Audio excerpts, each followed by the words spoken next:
All right, so we are unfortunately still having to deal with this ongoing debt ceiling showdown between Democrats and Republicans as we are rapidly approaching the deadline where if they do not manage to somehow figure their shit out on this front, then we could be seeing disastrous consequences not just for the American economy, but the entire global economy as well. So, what exactly is going on here? We have Democrats on the one side who basically want to just push forward with like a standard lifting of the debt ceiling. We have Republicans on the other side who are basically trying to weaponize the situation in order to push austerity on average working class people. They are weaponizing the situation in order to try to get spending cuts for programs that help millions and millions of average Americans around this country. And at the end of the day, I mean, all of this is just essentially bullshit because the debt ceiling is not like some magic number where if we hit that mark, every single American is going to have to like reach into their wallet and pull out some cash in order to pay this down. It's literally just an accounting number of how much money we've spent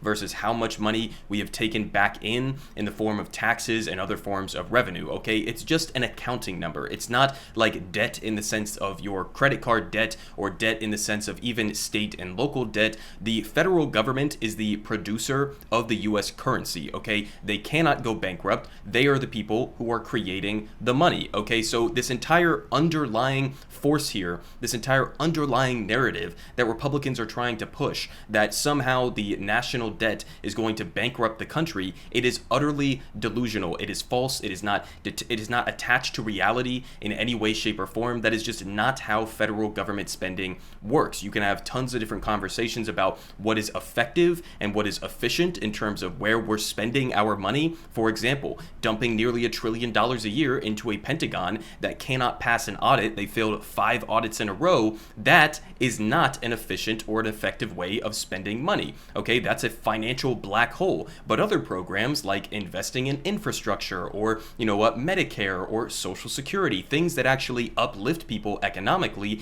and make investments in the future of this country and expand the economy, that create new jobs, that, basically are economically beneficial in the long term as investments. Those are things that would be good examples of deficit spending. So it's not inherently a good or bad thing in terms of deficit spending or the national debt. It's just neutral. It's about what you are actually spending the money on that actually matters. But Republicans don't believe that. They would have you believe, again, that we're going to hit this magic number and everybody is going to explode into a million pieces. So what are they trying to actually extract in these ongoing debates? Okay, so here from the Washington Post, a little bit of details. They say, House Speaker Kevin McCarthy on Wednesday unveiled a bill to raise the debt ceiling into next year, slash federal spending by roughly $130 billion, and unwind some of President Biden's priorities and recent legislative accomplishments, including his program to cancel student debt.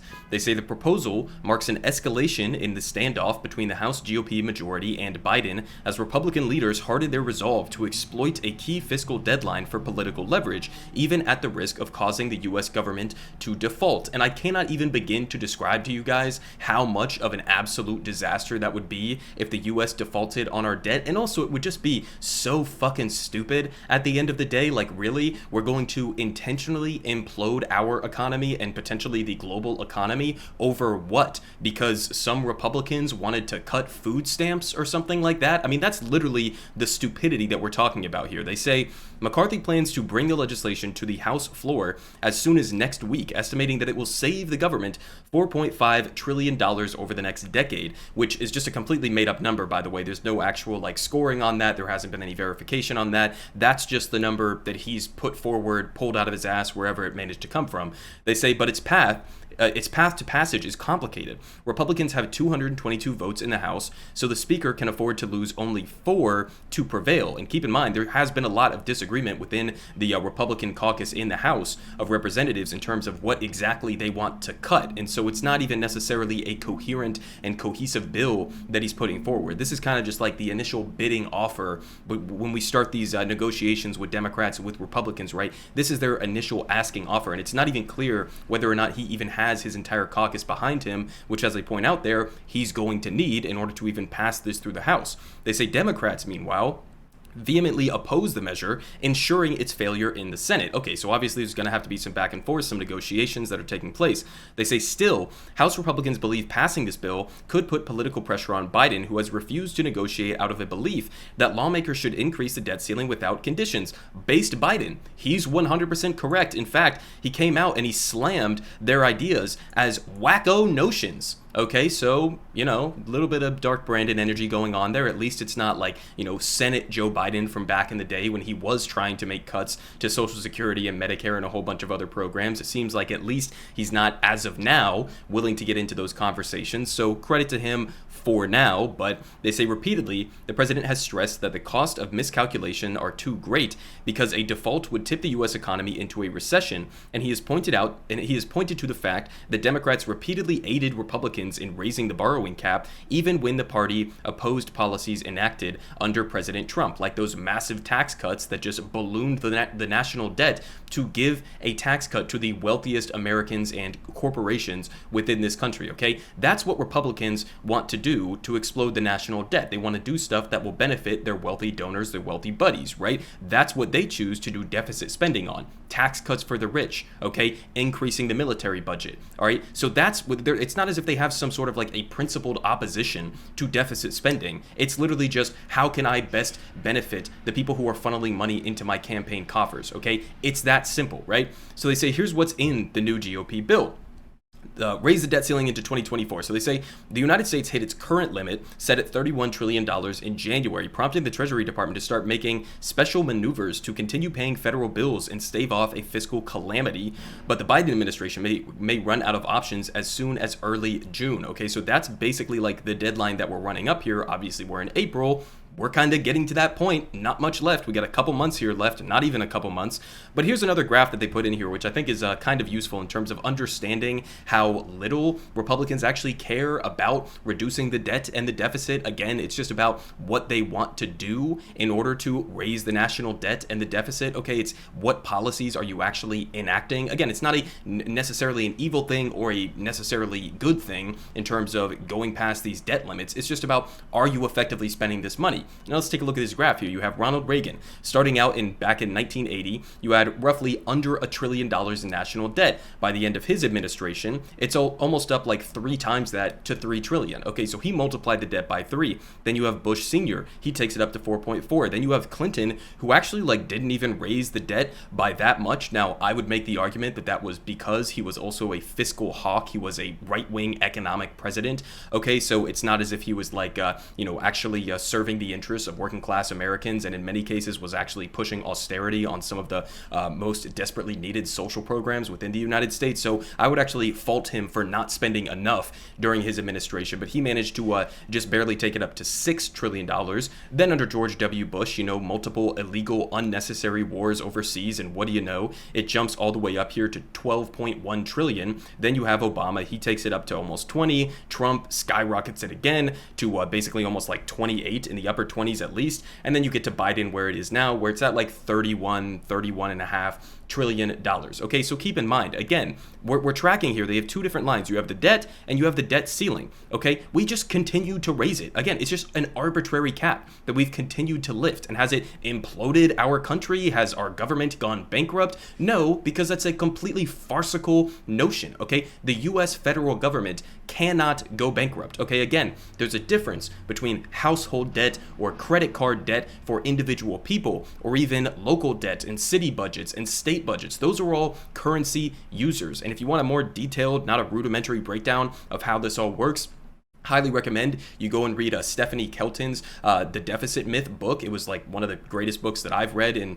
the last couple of years. It really opens your eyes in terms of how much we are being lied to about how federal government spending works. But the point is, federal government spending does not work how any other form of spending works. We have a sovereign currency. Not only do we have a sovereign currency where the federal government is the sole issuer of that currency, they have a monopoly over the production, the distribution of that currency. But not only that, but we are the wealthiest country on the face of the planet. We have more economic leverage in terms of spending money and making investments in our economy and in the American working class than any other country on the face of the planet. And again, you see it on this graph. We just continue to raise it year after year after year, whether it's under Bush when you're raising it in order to pay for these endless wars in Iraq and Afghanistan, whether it's under Obama, whether it's under Trump, whether it's under Biden. It just keeps getting lifted because it's fucking arbitrary. It does not actually mean anything. And in fact, the debt ceiling should not even be a thing that exists. It should just be completely eliminated. And that's actually something that some people have floated that President Biden should actually do, is just declare it unconstitutional. It doesn't need to exist, okay? Now, again, you could make arguments that in some ways, yes, of course, it's not as if like, you can just spend an infinite amount of money. It's about what you are spending it on. Are you spending it efficiently, right? Obviously, you couldn't just cut a check of $1 million and send that out to every American. Yeah, that would cause runaway inflation and a whole bunch of other economic issues. But there are ways that you can make good, efficient investments in the American people that will expand our economy, that will create better efficiency, that will create more jobs, etc., that are going to actually be effective and pay for themselves in the long run, right? That's something I've talked about, especially with something like the Green New Deal. People talk about, the price tag of the Green New Deal. Well, it's like, first of all, what's the price tag of not addressing climate change? Because I can tell you it's infinitely more than whatever the top line of the Green New Deal would actually be. But then on top of that, if you do something like the Green New Deal, which first and foremost is a jobs program, first and foremost is an investment into the infrastructure of the United States, into our energy system here, but also tackles the issue of climate change, what would that do? Again, create millions of good-paying union jobs. It would have so many positive tangential effects that would benefit the economy, okay? It's not a zero-sum game where you spend money on some program and it just evaporates into thin air. No, it goes into the economy and helps facilitate the growth of that economy. That's how this actually works. But here's what they're cutting. They say the spending reductions probably would target federal healthcare, science, education, climate, energy, labor, and research programs, while leaving untouched, of course, the Pentagon and services for veterans. Okay, what happened to the woke Pentagon? We need to cut the woke Pentagon budget. What happened to all of that? That's not on the table anymore? I mean, the most predictable shit you could possibly imagine here. But, okay, so we're not touching the Pentagon budget. Again, $1 trillion yearly black hole in terms of its finances, can't pass a goddamn audit 5 times in a row. We're not touching the Pentagon budget, but we're touching federal healthcare, science, education, climate, energy, labor, and research programs. Okay, here's the thing. What they did, okay, especially after Trump poured cold water on their cuts to Social Security and Medicare, okay, what they did, if you take Social Security, if you take Medicare, if you take the Pentagon off the table in terms of doing spending cuts, then what are you left with? You're left with crumbs, okay? Those 3 things alone comprise like a massive swath of our federal spending on an annual basis. So if you're not touching that, what are you doing? You're basically virtue signaling to your base of supporters and being like, we're real serious, we're fiscally responsible, we want to get the national debt under control. And how are you doing that? By cutting some of these small programs which really aren't even going to put much of a dent in the national debt at the end of the day, and are also going to impose needless suffering on millions of people. It's like, what the fuck are we talking about? There's no point to it at all. The cruelty is the only point. But they say, highlighting the harm of such cuts earlier this year, Biden administration officials predicted more flight delays, slower Social Security checks, reduced college aid for needy students, and significant reductions in the number of people served by affordable housing programs, according to letters they sent to Congress earlier this year. That's just what we need in this country, right? Less affordable housing for people, okay? Not as if we have like a homeless epidemic in this country, okay? They say the missives, which analyzed an earlier version of the GOP plan, said that cuts back to 2022 levels would also hamstring government agencies that respond to extreme weather and eliminate 170,000 slots in a key federal preschool program. Okay, so we're attacking, people who are responding to weather emergencies. We're attacking preschool students, okay, and we're also going after the IRS, okay? And this is part of those cuts, which is just complete bullshit. I mean, we've seen this before. The IRS argument is so ridiculous, okay? Republicans were trying to act as if the hiring of new federal IRS IRS agents or bolstering the IRS was somehow going to mean that, like, you know, these Gestapo agents were going to show up on the doorstep of people who are making like $10 an hour and kick down their door and like steal their family members or something, okay? All that was meant to do is, first of all, replace a large number of IRS agents who are scheduled for retirement. They're not even really increasing the amount of IRS agents. It's like stretched out over a number of years, and it's replacing a lot of people who are on the way out the door, but also you're trying to bolster their resources, because the situation we have right now with the IRS is that they do disproportionately go after low-income Americans. Why? Because they don't have the resources in order to be able to more effectively go after people at the top rung of the ladder, the billionaires, the millionaire class, okay? They can't do that because those are the people who have large teams of lawyers. Those are the people who actually have the capacity to do a drawn-out process and cost the IRS that much more money. So that whole IRS debate was just completely ridiculous. They also want, of course, new work requirements for welfare. They say millions of low-income Americans who receive food stamps and health insurance from the federal government would have to work longer hours in exchange for benefits under the GOP bill. First, the bill targets the SNAP program. It would subject adults without children to new work requirements until they reach the age of 56, when it used to be 49. It would also make it harder for states to spare certain families from federal work requirements, a flexibility that some states have used to help lower income people during times of high unemployment. And this is another thing here, right? You're trying to impose further work requirements for some of these programs for people who are on the very bottom rung of the ladder within society, at the same time as the Federal Reserve is openly using a strategy to try to force millions of Americans out of work.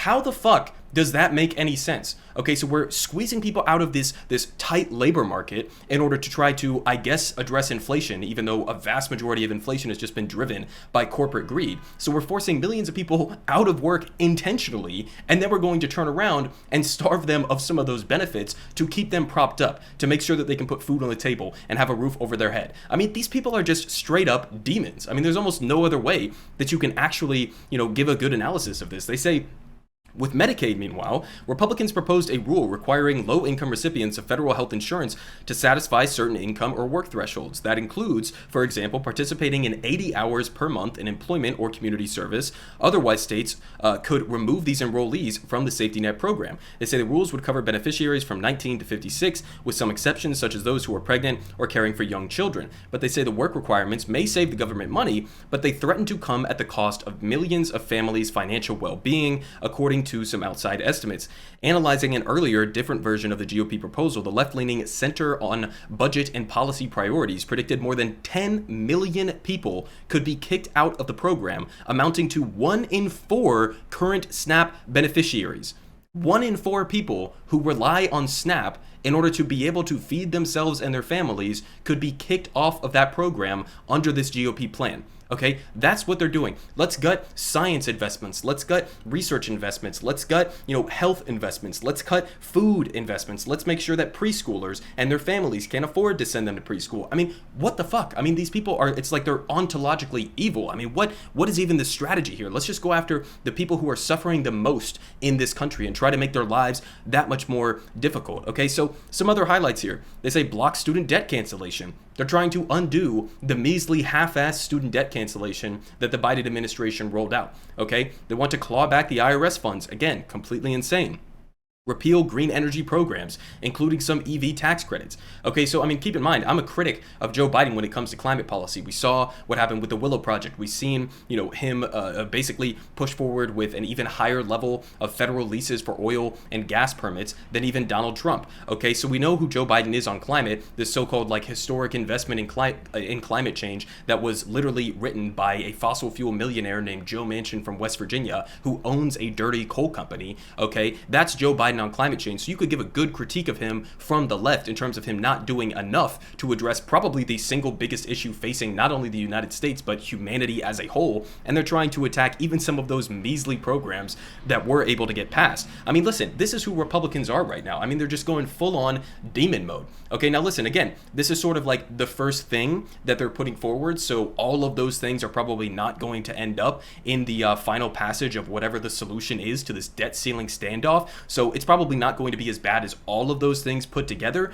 but I mean, that's their priorities, right? So just understand, I mean, obviously I have so many different critiques of Democrats because they're, pathetic and they're half-assed and they, sort of lie about the things that they actually believe in and that they want to get passed. I mean, they barely fight for anything at the end of the day. But you look at the Republican Party and it's like, what is there to even like about this party at all? I mean, at least Democrats sort of like do us the service of virtue signaling, right? And they at least like pretend to be in favor of good things. Republicans are just like, no, I'm in favor of bad things. I'm in favor of making everybody's life worse. I'm in favor of blowing up the debt and the deficit to give tax cuts to millionaires and billionaires in corporate America, right? I'm in favor of blowing up the deficit to launch illegal wars overseas that kill hundreds of thousands of innocent civilians, right? We're willing to do that when it comes to the debt and the deficit. But when it comes to the Biden administration, then suddenly we need to be fiscal hawks. And the only way we can possibly do that isn't by going after the Pentagon, isn't by going after other unnecessary wasteful spending within the government. It's to go after poor people. That's it. I mean, go after children, go after any attempts to address climate change, and go after children. I mean, it's a complete fucking joke. And again, obviously the Biden administration shouldn't be willing to, put up with any of these cuts whatsoever. I mean, maybe some compromises will have to be made at the end of the day, but he should really not even be entertaining this. I mean, somebody's going to have to blink in this ongoing standoff. Again, we're approaching that deadline pretty rapidly. Right now, it seems like Biden's sort of standing firm on his feet, but we know who Joe Biden's been in the past. Not that confident that he's going to be able to maintain on the current track that he is on right now, but it's going to be interesting to see how this plays out. Everyone is saying good politic guy has the best politic. Believe me, no one does it like him.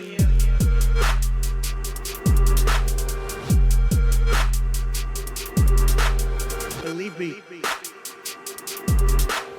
everyone is saying